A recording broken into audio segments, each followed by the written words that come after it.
So hello my friends, how are you? Please do consider subscribing and liking my videos and please comment down my video because I love replying to your comments. अभी तक हमने episode 2 तक हमने variables तक cover कर लिया था सी programming में। आज हम लोग कवर करने वाले हैं 3 टॉपिक्स और 3 टॉपिक कौन कौन से होंगे वो होगा डेटा टाइप्स इन सी, फिर होगा प्रिंट एफ कैसे कैसे यूज़ कर सकते हैं सी प्रोग्रामिंग लैंग्वेज में। प्रिंट एफ मतलब PRINT F, ये वाला प्रिंट एफ। फिर हम देखेंगे कमेंट्स को कैसे यूज़ करेंगे। ठीक है, अभी देखिए पहले मैं जैसे कि मैंने आपको पहले बताया था कि हम बैश या फिर इस टर्मिनल में लिनक्स के टर्मिनल में हम अपना जो काम है वो करने वाले हैं। हम अपना सी भी सीखेंगे, C++, पाइथन, जावा, कॉटलिन, ये सब हम इसी टर्मिनल में सीखने वाले हैं। तो इस टर्मिनल के बारे में हमको पता होना चाहिए। तो देखिए ये टर्मिनल जैसे कि ये भी क्लटर्ड हो गया है, ठीक है, ये भी कमांड ये सब जो मैंने जिब्रिश लिखा है वो सब क्लटर्ड हो गया, मुझे क्लियर करना है। तो क्लियर कैसे करेंगे? आपके कीबोर्ड में कंट्रोल है, कंट्रोल प्रेस करिए, फिर प्रेस करिए L, कंट्रोल L से ये क्लियर होता है। फिर देखिए अगर आपको अपने उबुंटू सिस्टम या फिर कोई भी आपका लिनक्स सिस्टम को शट डाउन करना है, एक टर्मिनल से शट डाउन करना है, हम GUI मतलब ग्राफिकल इंटरफेस में हम इसको यूज़ नहीं करेंगे। यहाँ से ये हो जाता है, कहाँ से? हाँ, यहाँ से होता है, यहाँ से नहीं करेंगे, लेकिन यहाँ से पावर ऑफ मतलब इसको पावर ऑफ करेंगे। अब हमारे लैपटॉप को तो सिंपली लिखेंगे POWER पावर ऑफ, तो एंटर करने से ये अपने आप पावर ऑफ हो जाएगा, ये कमांड लिखने से ये आपका लैपटॉप। फिर रिबूट या रिस्टार्ट करना है तो लिखेंगे रीबूट REBOOT। नाउ अभी अपने बैश की तरफ बढ़ते हैं। बैश जो हम ये लिखा हुआ है इसको हम छोटा बड़ा भी कर सकते हैं। देखिए छोटा हो रहा है मतलब कंट्रोल माइनस से और कंट्रोल शिफ्ट प्लस से ये बड़ा होगा, ठीक है, और कंट्रोल L से ये क्लियर हो जाएगा। जो इतना भी आपका स्पेस आया था, अभी देखा था ये स्पेस आया, वो जितना भी स्पेस आए कंट्रोल L से चला जाएगा। और फिर कंट्रोल D को प्रेस करने से ये टर्मिनल क्लोज हो जाएगा। मतलब कंट्रोल D का मतलब इस बटन को प्रेस करना, ठीक है, वो सब तो आपको पता ही होगा। अभी देखिए हम अभी जैसे किसी प्रोग्रामिंग सीखने वाले हैं, तो सी प्रोग्रामिंग में अभी हम देखेंगे कि डेटा टाइप्स क्या होते हैं। तो उससे पहले हम जैसे कि हमने अभी तक देखा था, पहले हम चेक करेंगे कौन से डायरेक्टरी में है हम। PWD print working directory. आज हम पहले से ही डॉक्यूमेंट्स और सी के अंदर है, तो इसे हम यहाँ से डॉक्यूमेंट्स कहाँ है, डॉक्यूमेंट्स में, या फिर यहाँ पर भी लिख के हम कर सकते हैं। देखिए होम मेरा कंप्यूटर का नाम, होम मेरा कंप्यूटर का नाम, फिर स्लैश के बाद हम लिखेंगे डाउनलोड्स DOWNLOADS, फिर स्लैश देंगे, लिखेंगे सी, हम उसी फोल्डर में आ जाएंगे। अभी शायद मैंने कुछ गलत लिख लिया था, डाउनलोड्स नहीं डॉक्यूमेंट्स लिखना था, सॉरी, DOCUMENTS डॉक्यूमेंट्स। फिर हम सी फोल्डर के अंदर आ चुके हैं। अभी हम इसी फोल्डर के अंदर फाइल बनाएंगे एज यूजुअल NANO EP3.c। तो EP3.c ये देखिए सी फोल्डर के अंदर बन चुका है। तो अभी हम अपना as usual #INCLUD include stdio.stdio.h, फिर हम अपना कोड लिखेंगे इंट मेन के बाद MAIN, फिर करली अभी लिखेंगे PRINT print f bracket semicolon hello there और आई एम जॉन, ठीक है, और \n भी दे देता हूँ नेक्स्ट लाइन। इसके बाद कोलन, फिर रिटर्न RETURN रिटर्न 0, उसके बाद करली ऑफ कर देंगे। फिर एग्जिट कैसे या फिर सेव कैसे करेंगे? कंट्रोल X Y एंटर, ठीक है, हो गया हमारा EP3 नाम का एक फोल्डर मतलब फाइल बन चुका है, सी प्रोग्रामिंग फाइल। इसको एग्जीक्यूट कैसे करेंगे? GCC, जिस फाइल को एग्जीक्यूट करना है EP3.c, फिर -o मतलब आउटपुट करना है किसी और एग्जीक्यूटेबल फाइल में, तो उस फाइल का नाम हम सोचेंगे लेट्स से EP3OP। तो EP3OP नाम का एग्जीक्यूटेबल फाइल आपका रेडी हो चुका है। अभी आपको इसका आउटपुट देखना है, कैसे देखेंगे ./ उसी फाइल का नाम EP3OP, देखिए आई एम जॉन लिख के आ गया और इसके नेक्स्ट लाइन में आया हमारा न्यू कोड लिखने का बारी। अभी डेटा टाइप्स क्या होता है, चलिए EP3 को ही हम NANO से हम एक्सेस करते हैं, इसको एडिट करेंगे EP3.c, ठीक है, पहले से तो ये लिखा आया था।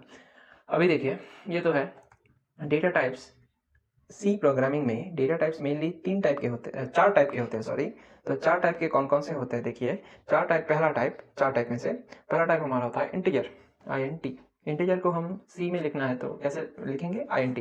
फिर उसके बाद एक वेरिएबल हो, डेटा टाइप है, ठीक है, लेकिन ये वेरिएबल है, इसमें कुछ भी नंबर स्टोर कर सकते हैं, जैसे कि int a = 1, ये मतलब वैलिड है, लेकिन int a = 1.232 ये वैलिड नहीं है। क्यों वैलिड नहीं है ये? क्योंकि ये इंटीजर से सिर्फ एक्सेप्ट करता है, इंटीजर के अलावा डेसिमल्स ये एक्सेप्ट नहीं करता है। ये 1 एक्सेप्ट करता है, 10 एक्सेप्ट करता है, 100 एक्सेप्ट करता है, ये सब नंबर एक्सेप्ट करता है, तो लेकिन डॉट कुछ मतलब डेसिमल नंबर ये एक्सेप्ट नहीं करेगा। फिर हमारा आएगा कौन एक्सेप्ट करेगा, उसके लिए है फ्लोट या फिर double, FLOAT float b equal to देखिए 1.234 ये एक्सेप्ट हो जाएगा। फिर डबल DOUBLE फ्लोट की तरह ही काम करता है। डबल c इक्वल टू 111.234 ये भी एक्सेप्ट हो जाएगा। फिर हमने जैसे कि एपिसोड 2 में देखा था हम लोगों ने कि हम इंग्लिश के लेटर्स या फिर कुछ भी हमको लिखना है तो और उसको वेरिएबल में स्टोर कराना है तो कैसे करेंगे, तो वो करने के लिए हम लिखेंगे char CHAR char, फिर एक वेरिएबल का नाम NAME नेम, फिर एक बॉक्स, फिर इक्वल टू, फिर डबल कोलॉन्स, फिर नाम लिख देंगे जॉन JOHN जॉन।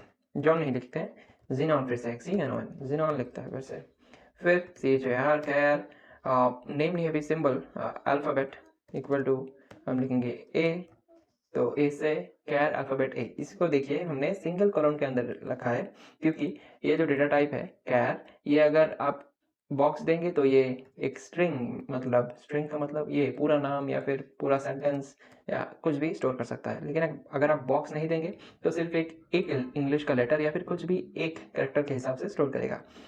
और देखिए जैसे कि आपने स्ट्रिंग दिया है जिनॉन पूरा नाम, तो आपको डबल कोलन देना पड़ता है। और इसमें देख जैसे कि आपने सिर्फ ए दिया है मतलब सिंगल कैरेक्टर और सिंगल लेटर, तो आपको सिंगल कोलन देना पड़ता है वरना एरर देगा। तो हम इसको प्रिंट करके देखते हैं एरर देता है कि नहीं। कंट्रोल X Y एंटर, ठीक है। तो फिर से हम देखिए मैं ऐसे कैसे कर लेता हूँ, इतना जल्दी तो लिख नहीं सकता है ना, लिख रहा भी नहीं मैं। तो क्या कर रहा हूँ मैं, आपका कीबोर्ड है, कीबोर्ड में अगर आप अपवर्ड एरो जो की है उस की को प्रेस करेंगे तो आपका जो आपने जो कोड लिखा है एक बार प्रेस करने पे उसके जस्ट ऊपर वाला आएगा, 2 बार प्रेस करने से उसके जस्ट ऊपर के ऊपर वाला आएगा, 3 बार प्रेस करने से उसके जस्ट ऊपर के ऊपर वाला आएगा। तो वैसे ही होता है। तो हम ओवरराइट कर लेते हैं, कोई एरर नहीं आया। फिर हम इसका आउटपुट देख लेते हैं, ठीक है आउटपुट। अभी हम फिर से उस ep3.c फाइल इस फाइल को हम एडिट करेंगे कैसे, nano ep3.c। तो इसको एक्सेस करने के बाद मेरा मन किया कि जो मेरा प्रिंट एफ है इसमें जॉन ना लिखे कि मैं जिनॉन से बात करूंगा। तो जिनॉन से बात करना है अगर, तो मैंने कल भी आपको सिखाया था कैसे करेंगे। तो करने के लिए कोई भी स्ट्रिंग, जिनॉन एक स्ट्रिंग है, तो स्ट्रिंग को स्टोर कैसे करेंगे, तो स्टोर करने के लिए एक प्लेस होल्डर मतलब कौन इसको रखेगा, एक जगह बना कर देगा। तो %s एक स्ट्रिंग को जगह बना कर देता है, %s, फिर डबल कोलन के बाद एक कॉमा, फिर %s की जगह क्या आएगा, तो नेम लिखा था हमने तो नेम आ जाएगा। तो ये हमारा ठीक है एक लाइन का कोड। ये हम पहले कंट्रोल X Y एंटर, पहले इसे रन करा के देखते हैं, फिर ओवरराइट करते हैं, फिर इसे रन कराते हैं। आई एम जिनन, देखिए यहाँ पर था आई एम जॉन, अभी आ गया आई एम जिनन, ठीक है। अब फिर से हम एक्सेस करते हैं ep3.c फाइल को, इस फाइल को nano ep3.c। तो एक्सेस करने के बाद देखिए मुझे एक और प्रिंट कराना है, प्रिंट printf। क्या प्रिंट कराना है, I am my favorite, okay. My fav number is what is my favorite number? My favorite number is 13. So अभी इसको प्रिंट कराते हैं, नेक्स्ट लाइन भी दे देते हैं \n और डबल कोलन, फिर ना हम अभी इसको भी रन करा के देखते हैं, कंट्रोल X Y एंटर, फिर GCC, फिर इसको आउटपुट करेंगे। आई एम, देखिए अभी आया नया line, I am xenon, my favourite number is 13, ठीक है। फिर से एक्सेस करेंगे nano ई, ऐसा नहीं लिखते हैं, बार बार लिखा हुआ है पहले ही, तो इसे एंटर कर देंगे अपवर्ड एरो से। तो अभी क्या हम कर सकते हैं कि प्रिंट एफ, ठीक है। अभी मेरा फेवरेट नंबर यह है, अभी मुझे इंटीजर में जो ए स्टोर किया था मैंने, ये देखिए ये तो ये इंटीजर जो मैंने स्टोर किया था उसको प्रिंट कराना है, print print f I have stored an integer a equal to, integer को स्टोर कराने के लिए जैसे कि हमने नाम को स्टोर कराने के लिए हमने क्या रखा था, %s। तो इंटीजर को स्टोर कराने के लिए क्योंकि ए ही है इंटीजर, ए इक्वल टू क्या रखा है हमने, ए इक्वल टू रखा है 100123। लेकिन ये अगर यहाँ पर लिख देंगे तो इस लेक्चर का फायदा क्या, तो क्या रखेंगे, तो इंटीजर को स्टोर कराने के लिए, सुनिए इंटीजर को स्टोर कराने के लिए आपको %d लिखना पड़ता है, खत्म। फिर नेक्स्ट लाइन दे देंगे \n, फिर डबल फिर हम अपना कॉमा देकर जो परसेंटेज डी की जगह क्या आएगा वो लिखेंगे, उसका नाम है ए, बस। फिर हम अपना बंद कर देंगे, फिर कंट्रोल एक्स वाई एंटर। अभी इसको रन करके देखते हैं। रन हो गया, मतलब ये सेव हो गया इस फोल्डर, इस फाइल में, एग्जीक्यूटेबल फाइल में, ep3op एग्जीक्यूटेबल फाइल में। अभी इसको रन करा के देखते हैं। देखिए रन में आ गया क्या, I am Xenon, my favorite number is 13, I have stored an integer a equal to 10023। फिर हम नैनो करके देखेंगे इसको, हम मतलब अपना फाइल ep3.c इस फाइल को एक्सेस करते हैं। एक्सेस करने के बाद हमने देखा कि मैंने यहाँ पर जैसे कि यहाँ पर मैंने 100123 नहीं लिखा था, लेकिन यहाँ लिखा था, तो इसी को यहाँ पर फैच कर लिया गया। ठीक है, अभी हमने एक फ्लोट मतलब डेसिमल नंबर भी रखा है, एक डबल नंबर भी रखा है। तो फिर से प्रिंट कराएंगे, जैसे कि आपको अब अभी आपको आइडिया लग ही गया होगा कि हम क्या करने वाले हैं। प्रिंट एफ, फिर हमने b को क्या रखा था, b इक्वल टू हमने क्या लिखा था, b इक्वल टू लिखा था 1234। तो 1234 ना करते हुए परसेंटेज f देंगे, कुछ रखना है। फिर हम क्या करेंगे, एंड लिखेंगे, एंड हमने c भी रखा था, c इक्वल टू फिर से परसेंटेज f देंगे, क्योंकि डबल और फ्लोट जो है हमारा, डबल और फ्लोट दोनों परसेंटेज f से ही चल जाएगा। ठीक है, तो फिर बैक मतलब नेक्स्ट लाइन दे देंगे, बंद कर देंगे, फिर कॉमा देकर b इक्वल टू b का f जो हमने पहला रखा था b परसेंटेज f, तो पहला परसेंटेज f b रखेंगे, तो वो क्या है b। फिर एक कॉमा देंगे, फिर क्या मतलब परसेंटेज f, देखिए दो रखा है हमने, तो ये जो पहला परसेंटेज f रखा है उसके लिए b लिखा है। अभी जो सेकंड परसेंटेज f हमने रखा है उसके लिए अभी क्या लिखेंगे, c लिखेंगे, क्योंकि c के अंदर ही रखा था हमने दूसरा परसेंटेज f, और पहला परसेंटेज f b के अंदर रखा था। तो हम इस ब्रैकेट को क्लोज कर देंगे, फिर इसको रन कराएंगे, देखते हैं एरर आता है कि नहीं। देखिए ये फिर से हमारा जो ये पूरा टर्मिनल है पूरा क्लटर्ड हो गया है। तो हम कैसे क्या करेंगे, हम कंट्रोल एल से इसको क्लियर कर देंगे। क्लियर करने के बाद आप सोच रहे होंगे कि ये तो हमारा कोड पूरा ही चला गया, अभी हमको फिर से लिखना पड़ेगा। हम कहा अभी तक अपवर्ड एरो से कर रहे थे, लेकिन नहीं, आप अभी भी प्रेस करके देख सकते हैं, वो आएगा। तो हम जीसीसी करेंगे, कोई एरर नहीं आया, मतलब हमारा कोड बिल्कुल सही है। अभी इसको रन करा के देखते हैं। देखिए I am Xenon, my favorite number is 13, I have stored an integer a equal to this। देखिए अभी b और c दोनों परसेंटेज f लिखा था मैंने, लेकिन दोनों का जो c का परसेंटेज f है उसका वैल्यू अलग है, जो b का परसेंटेज f है उसका वैल्यू अलग है। क्यों? क्योंकि आपको पता है कि हमने पहला जो दिया था परसेंटेज f, उसके रेस्पेक्ट में हमने यहाँ पर मतलब इसके बाद हम एडिट करके दिखा देता हूँ। क्योंकि परसेंटेज f जो पहले हमने लिखा था उसके लिए हमने b लिखा था, मतलब जो पहले लिखेंगे b उसके लिए पहला परसेंटेज f यूज होगा, जो बाद में लिखेंगे c उसके लिए बाद का c यूज होगा। ठीक है, तो अभी ये था हमारा डेटा टाइप्स। तो ये 4 ही डेटा टाइप्स है।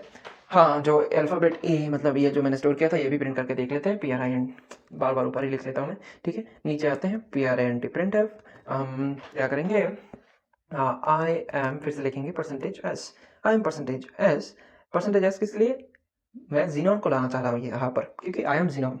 तो मैं आई एम परसेंटेज एस किस लिए, किसी स्ट्रिंग को रखने के लिए। तो I am percentage S and I have stored an alphabet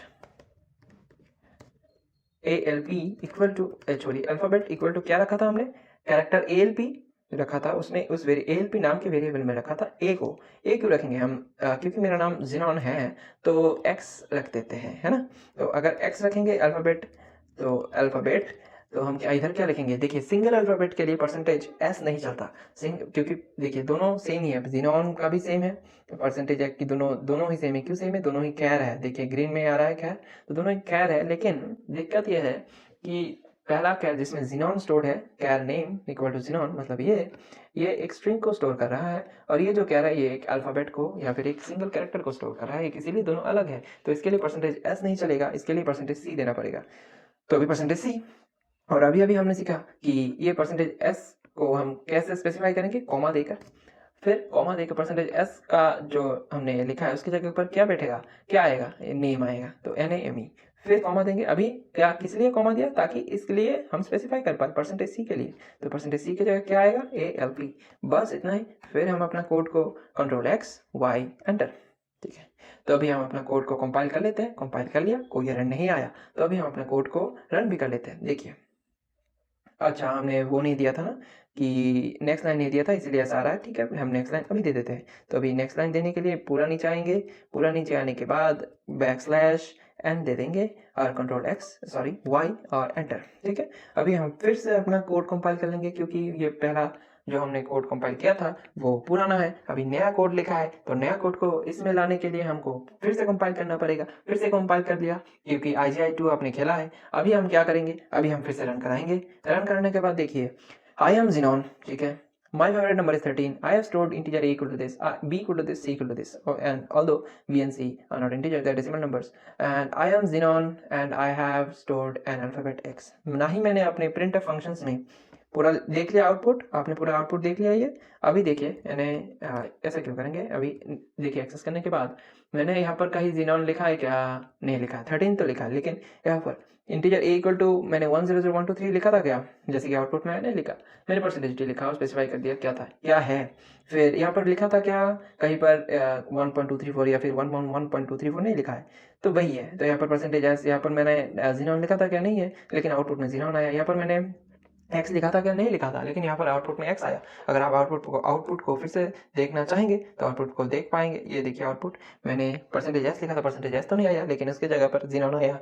देख लिया. तो यही था data types in C programming. अभी हम बढ़ने वाले हैं प्रिंटफ जो फंक्शन है. अभी तक प्रिंट करवा रहे थे, तो प्रिंट के फंक्शंस की तरफ. तो फिर से हम अपने नैनो एडिटर को खोल लेते हैं.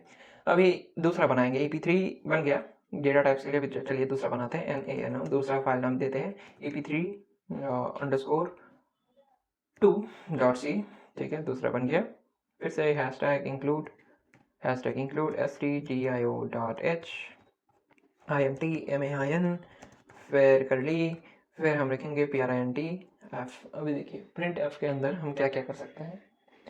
जैसे कि प्रिंट f के अंदर अगर मैं लिखूँ कि परसेंटेज डी यानी इंटीजर, परसेंटेज डी \n, फिर ऑफ करके हम उसके बाद क्या लिखेंगे? कोई नंबर लिख देंगे. लिख के हम आउटपुट देखते हैं क्या आता है. देखते हैं RETURN 0. फिर हमारा आएगा करली turn off, control X Y enter. अभी इसके बाद हमको क्या करना है? इसके बाद हमको इसे कंपाइल करना पड़ेगा. कैसे करेंगे? GCC.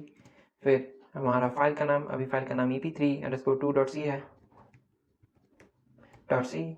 फिर -o. फिर हम एक नया फाइल बनाएंगे EP3_2op. ठीक है, नया फाइल बन गया, ये रहा. तो नया फाइल को हम अपना आउटपुट लेंगे. आउटपुट क्या होगा? EP3_2op. तो देखिए 12 आया. मैंने कहीं 12 लिखा था क्या प्रिंट में? नहीं लिखा था, लेकिन ये जरूर लिखा था कि नैनो, कि हमने ज़रूर लिखा था कि नैनो, परसेंटेज डी लिखा था और 12 इधर लिखा था. ये कमेंट आउट, मतलब ये जो है हमारा बाहर है, लेकिन फिर भी अभी देखिए 12 ना लिख के मैं क्या लिखता हूँ? 10+2 लिखते हैं. चलिए देखते हैं क्या होता है ना. 10+2, इसको कंट्रोल X Y एंटर. फिर से हम कंपाइल कर लेंगे. फिर से हम आउटपुट लेंगे. देखिए 10+2 लिखा, फिर भी 12 भी आया आउटपुट. तो यही है जादू. हमारा जादू तो थोड़ी है, ये कंप्यूटर लैंग्वेज है. तो फिर से एक रट हो गया, मतलब ये जो हमारा टर्मिनल है, तो उसको कंट्रोल L से क्लियर कर लेंगे. उसके बाद हम ये प्रिंट जो है यही होता है प्रिंट में, plus minus mathematical, basic mathematical functions, ये हम बाद में देख लेंगे. और जो हमारा कमेंट्स है, कमेंट कैसे, मतलब एक लाइन लिखा है, ये कोड में थोड़ी चलेगा. तो हम अपना एडिटर में जाएंगे, नैनो करके. नैनो एडिटर में अगर हमको किसी लाइन को कमेंट आउट करना है, कमेंट आउट मतलब कि हमारा सी प्रोग्राम जो है रन होने के टाइम इसको इग्नोर कर देगा. तो कमेंट आउट के लिए // फिर स्टार. तो देखिए पूरा नीला हो गया पूरा नीचे. तो मैं उसी का मतलब वही है कि ये हमारा कमेंटेड आउट एक लाइन है. अगर कमेंटेड आउट लाइन को हमको बंद करना है तो // मतलब इस // देखिए // और // इन दोनों के अंदर जो होगा वो कमेंट आउट हो जाएगा, और जो अंदर नहीं होगा वो कमेंट आउट नहीं होगा. और इसको देखिए एक सिर्फ मैंने दिया // और स्टार, मतलब इसके नीचे का जितना है पूरा, इसके नीचे जितना है पूरा कमेंट आउट हो जाएगा. तो मुझे पूरा कुछ नहीं करना, इसको डिलीट कर देते हैं, पूरा कोड आ गया. ठीक है, कंट्रोल X Y एंटर. फिर से हम इसको रन करा के देखते हैं. GCC मतलब कंपाइल भी कर लेते हैं, अभी रन भी कराते हैं. रन करने के बाद 12 भी आया. तो हम बेसिक मैथमेटिकल फंक्शन भी इसमें कर पाएंगे. और जो है डेटा टाइप्स का आज हमने सिखा दिया, और प्रिंटफ का थोड़ा बहुत फंक्शंस अभी तो आपने सीख लिया, बाद में और सीखेंगे. उसके बाद हम आज हमने देखा कि कमेंट कैसे, कमेंट मतलब एक लाइन को हम सी प्रोग्रामिंग लैंग्वेज में या फिर नैनो एडिटर में हम कैसे कमेंट आउट कर पाते हैं. अभी आज के लिए इतना ही. Thank you for watching. कल मिलते हैं एक और नए वीडियो के साथ, और आप देखते रहिए. और बिल्कुल आप ज़रूर मेरे वीडियो में कमेंट करिए कि मैं कहाँ ये मेरी गलती है कि आपको बोरिंग लग रहा है या फिर वैसा कुछ. Thank you very much.